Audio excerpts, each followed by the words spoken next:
সামান্য একটি ইজি বাইকের জন্য জীবন দিতে হলো ইজি বাইক চালক মোহাম্মদ আসলাম শেখের।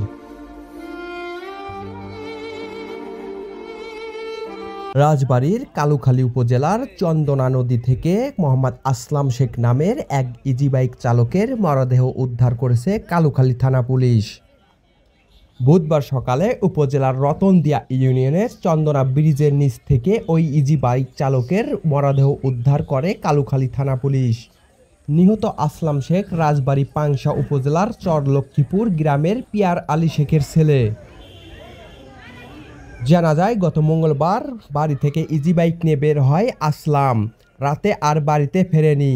বুধবার সকালে স্থানীয়রা কালুখালী উপজেলার চন্দনা নদীতে একটি মরদেহ দেখতে পায়। পুলিশ এসে স্থানীয়দের সহযোগিতায় মরদেহ উদ্ধার করেন। পুলিশ জানায়, প্রথমে অজ্ঞাত পরিচয়ে এক ব্যক্তির মরদেহ উদ্ধার করে পুলিশ। পরে তার পরিচয় শনাক্ত হয়। পুলিশের ধারণা, তার ইজি বাইক ছিনতাই করে আসলাম শেখকে হত্যা করা হয়েছে এবং মরদেহটি উদ্ধার করে মর্গে পাঠানো হয়েছে।